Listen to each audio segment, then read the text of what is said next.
Father's ডেতে ছেলেদের বাবা বলল ছেলেদেরকে স্পেশাল কিছু খাওয়াবে। আমি বললাম আমরা তো সবসময় ননভেজ আইটেম খেয়েই থাকি, আর চলো ভেজ কিছু খাওয়া যাক।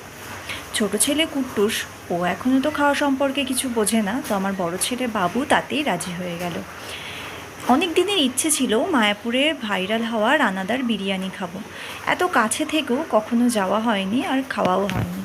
তাই আমি ওর বাবাকে বললাম, তাহলে চলো আজ আমরা মায়াপুরের রানাদার ভেজ বিরিয়ানি খেতে যাব।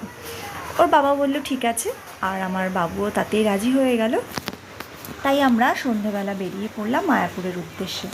আমরা যেখানে থাকি জায়গাটা হলো স্বরূপগঞ্জ, ঘাট পেরোলেই কিন্তু মায়াপুর।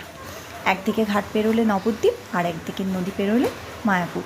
দেখতেই পাচ্ছেন এটা কিন্তু ইস্কন মন্দিরের গেট। আমরা মায়াপুরে চলেও এসেছি, তবে আজ আর মন্দিরে ঢুকিনি, একটু মেঘ করেছিল, তাই তাড়াতাড়ি বাড়ি ফিরতে হবে।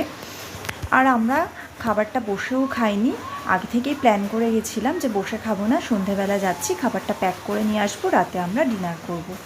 আর দোকানে খুব ভিড়ও ছিল, বসার জায়গাও কিন্তু ছিল না। ভালোই হয়েছে, আমরা আগে থেকেই প্ল্যান করেছি আমরা খাবারটা নিয়ে আসবো। তো বন্ধুরা দেখতেই পাচ্ছেন দোকানে কিন্তু কতটা ভিড়। কিছুক্ষণ ওয়েট করার পর অবশেষে আমরা খাবারটা হাতে পেলাম, তারপরে বেরিয়ে পড়লাম দোকান থেকে। এবার আমরা বাড়ির দিকে রওনা দেব। আমার আজকের ব্লগটি খুবই ছোট্ট একটি ব্লগ, তাই সকল বন্ধুদের অনুরোধ করছি পুরো ভিডিওটা দেখার। পুরো ভিডিওটা দেখে কমেন্ট করবেন, আর আমিও আমার সব বন্ধুদের পাশে সবসময়ই থাকতে চাই। তো যাই হোক, বাড়িতে চলে আসার পর এবার আমরা ডিনার করে নেব, বিরিয়ানিটা সার্ভ করে দেব। আমার পার্সোনালি বিরিয়ানিটা কিন্তু খুবই ভালো লেগেছে। আর যেহেতু ভেজ, তাই এর মধ্যে দুটো বড় আলু ছিল, গোটা আলু ছিল, আর ছিল ভরপুর সয়াবিন আর পনির। এর দাম ছিল, এটা আমরা ফুল প্লেট নিয়েছিলাম, হাফ প্লেট 50 টাকা করে, আর ফুল প্লেটের দাম ছিল 100 টাকা। কোয়ান্টিটি অনেকটাই ছিল, আমরা 3 জন পেট ভরে খেয়ে নিয়েছিলাম।